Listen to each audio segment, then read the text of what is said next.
السلام علیکم محترم ناظرین کرام، میں آپ کو اپنے چینل پر خوش آمدید کہتا ہوں۔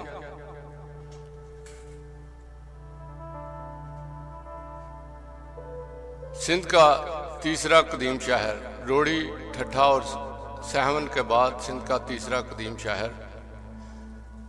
سندھ کا قدیمی اور خوبصورت شہر روڑی پنجاب کے دیگر شہروں میں ایک منفرد حیثیت رکھتا ہے۔ شہر کے مغرب میں باغات، جنوب میں پہاڑیاں، شمال میں دریائے سندھ، جبکہ مشرق میں صحرا۔ سکھر شہر کا فاصلہ اس قصبے سے 5 کلومیٹر ہے۔ دونوں شہروں کو دریائے سندھ ایک دوسرے سے جدا کرتا ہے۔ روڑی میں جدید و قدیم تہذیب و تمدن کا حسین امتزاج نظر آتا ہے۔ یہاں جو سیر و تفریح کی غرض سے آنے والے افراد کے ذہنوں پر سحر طاری کر دیتا ہے۔ اگر یہاں ہزاروں سال پرانی تہذیب کے آثار، کھنڈرات، قدیم عمارتوں، مقابر یا محلات کی صورت میں موجود ہیں، تو نئے تقاضوں کے مطابق قدیم عمارتوں کو تزئین و آرائش و مرمت کے بعد جدید طرز کی تعمیرات میں ڈالنے کی کوشش کی گئی ہے۔ اس سرزمین کے بارے میں مشہور ہے کہ اس کی خاک میں تقریباً 1.25 لاکھ اولیاء و صوفیاء کرام، بزرگان دین کی قبریں و مزارات ہیں، جس کے سبب اس شہر کو روڑی شریف کا نام بھی دیا گیا ہے۔ اس روڑی شریف کے لقب کی ایک اور وجہ جو بیان کی جاتی ہے وہ یہ ہے کہ 935 ہجری کے بعد بکھر کے نام سے جانے والے مقام کو،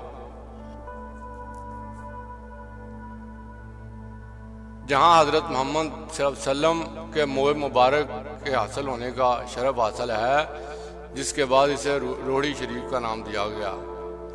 پوری دنیا میں خاتم النبیین کی ریش مبارکہ کے 2.5 موئے موجود ہیں، جن میں سے ایک روڑی شریف میں بھی ہے۔ یہاں دریائے سندھ کے کنارے واقع بنام بال مبارک کی یہ خوبصورتی کا شاہکار مسجد 400 سال قبل مغل شہنشاہ اکبر نے بنائی تھی۔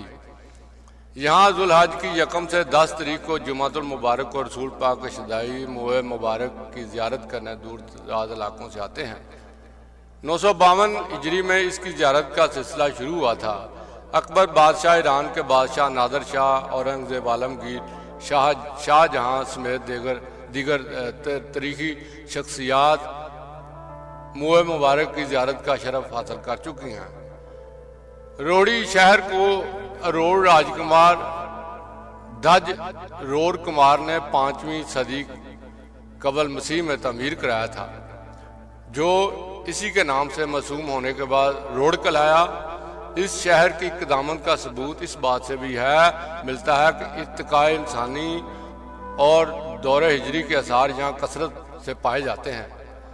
962 ہجری میں آنے والے زلزلے نے شہر کو تباہ کر دیا اور اس قدرتی آفت کی وجہ سے جغرافیائی تبدیلیاں بھی رونما ہوئیں۔ دریائے سندھ کی گزرگاہ بھی تبدیل ہو گئی اور یہ اپنے مقام الور سے، جسے اب اروڑ کہا جاتا ہے، اپنی گزرگاہ تبدیل کرتے ہوئے موجودہ بکھر جزیرہ سے بہنا شروع ہو گیا۔ دریائے سندھ کے رخ بدلنے کی وجہ سے روڑ کے رہنے والوں نے نقل مکانی کر کے بکھر جزیرہ کے گرد و نواح میں رہائش اختیار کی، جس کے بعد یہ شہر آباد ہوا۔ تاریخی حوالوں میں ذکر کیا گیا ہے کہ روڑی کو پہلے لاہور کوٹ کہا جاتا تھا۔ روڑی کا موجودہ نام دراصل روڑی سنسکرت بھاشا کا لفظ ہے، جس کا مطلب چھوٹا پتھر ہے، مٹی کا ٹیلہ یا پہاڑی ہے۔ موسم کے اعتبار سے روڑی شہر میں سخت گرمی پڑتی ہے، جبکہ موسم سرما انتہائی سرد ہوتا ہے۔ یہ شہر تقریباً 10 مربع کلومیٹر اراضی کے رقبے پر پھیلا ہوا ہے۔ روڑی شہر کے آباد ہونے کے حوالے سے سندھ گزٹ کے مطابق روڑی شہر کو سید رکن الدین نے 996 ہجری میں تعمیر کرایا تھا، لیکن بعد کی تحقیق کے مطابق اس کا وجود قبل مسیح سے ہے اور شہر قدامت میں سہون ٹھٹھا کا ہم اثر ہے۔ مذکورہ تینوں شہر اپنے دور میں علم و ادب، تہذیب و تمدن کے اہم مرکز تھے۔ روڑی شہر ٹھٹھا شکارپور اور سہون شہر سے گہری مماثلت رکھتا ہے۔ جغرافیائی لحاظ سے اس شہر کی بعض خصوصیات کی وجہ سے منفرد پہچان ہے۔ شہر کی مغربی سمت لہلہاتے باغات، جنوب میں چھوٹی بڑی پہاڑیاں، شمال میں عظیم دریائے سندھ، جبکہ مشرقی جانب ریگستانی علاقہ ہے۔ دریائے سندھ کے کنارے ہونے کی وجہ سے دن میں اس شہر کا موسم جتنا بھی گرم ہو، لیکن یہاں کی راتیں نہایت حسین ہوتی ہیں۔ خنک ہوائیں اور ٹھنڈی فضا جسم و جان میں تازگی اور عجب سرشاری کا عالم طاری کر دیتی ہے۔ شہر کا طرز تعمیر زیادہ تر قدیم طرز پر مبنی ہے۔ شہر کی گلیاں ڈلوان کی صورت میں اوپر اور نیچے کی طرف بنی ہوئی ہیں۔ اگر ایک گلی میں چلیں تو کبھی نشیب میں اترنا پڑتا ہے اور کبھی تھوڑا سا آگے چلنے کے بعد بلندی کی جانب سفر کرنا پڑتا ہے۔ اکثر مقامات پر سیڑھیاں بھی بنی ہوئی ہیں۔ بلندی کی طرف چلنے کی صورت میں شہر کی اکثر عمارتیں انتہائی نچلی سطح پر نظر آتی ہیں۔ پورے شہر میں کوئی بھی جدید طرز کی عمارت نہیں، البتہ کچھ ایسی عمارتوں کی جدید طرز پر مرمت، تزئین و آرائش کے علاوہ جدید ساز و سامان سے سجاوٹ کی گئی ہے، جبکہ یہاں کے شہریوں کا رہن سہن جدید دور کی سہولتوں سے آراستہ ہے۔ اکثر عمارتیں کچی اینٹوں اور گارے سے بنی ہوئی ہیں جو مضبوط اور آپس میں جڑی ہوئی ہوتی ہیں۔ تین منزلہ عمارات آپس میں ایسے جڑی ہوئی ہیں کہ اگر خدا نخواستہ کسی ایک عمارت کو نقصان پہنچے تو پوری قطار کے اس سے متاثر ہونے کا خطرہ لاحق ہو سکتا ہے۔ شہر میں نکاسی آب کا نظام قدیم دور سے مطابقت رکھتا ہے۔ مونجو دوڑو کی طرز پر نالیاں بنائی گئی ہیں۔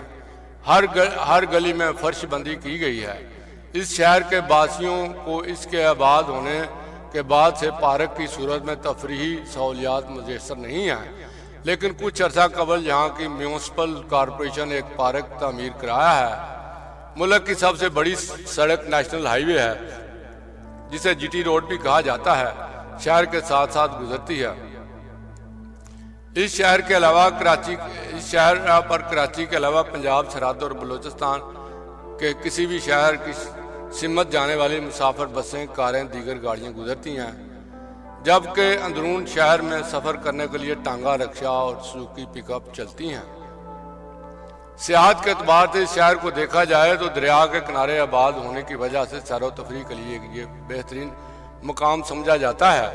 دریائے سندھ میں موجود 3 جزائر روڑی شہر کے انتہائی قریب واقع ہیں۔ سکھر اور روڑی ایک دوسرے کے بالمقابل واقع ہیں، لیکن ان کے درمیان دریائے سندھ حائل ہے۔ دونوں شہروں کو زمینی راستہ سے ملانے کے لیے 1888 میں برٹش حکومت نے لینس ڈائون پل تعمیر کرایا تھا۔ یہ پل دنیا کے چند خوبصورت ترین پلوں میں شمار ہوتا ہے، آج بھی فن تعمیر کا عظیم شاہکار کھلاتا ہے۔ اس پل کے ساتھ ہی ریلوے برج ہے، جسے 1962 میں مرحوم صدر جنرل ایوب خان نے تعمیر کرایا تھا، جو انہی کے نام پر ایوب برج کے نام سے معروف ہے۔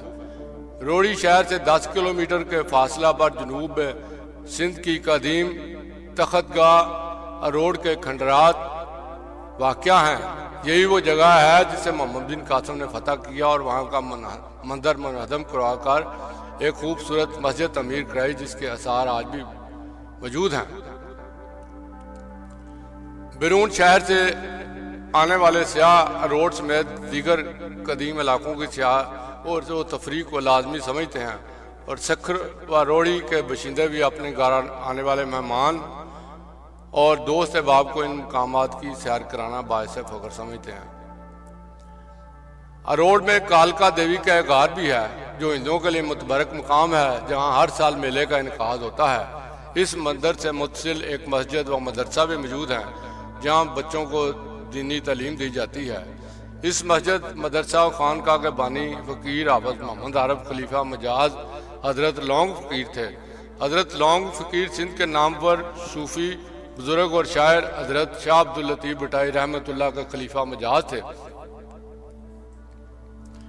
روڑی شریف میں 7 سہیلیوں کا مزار ہے، جو ستین جو آستان کے نام سے پہچانا جاتا ہے، پاکستان بھر میں شہرت رکھتا ہے۔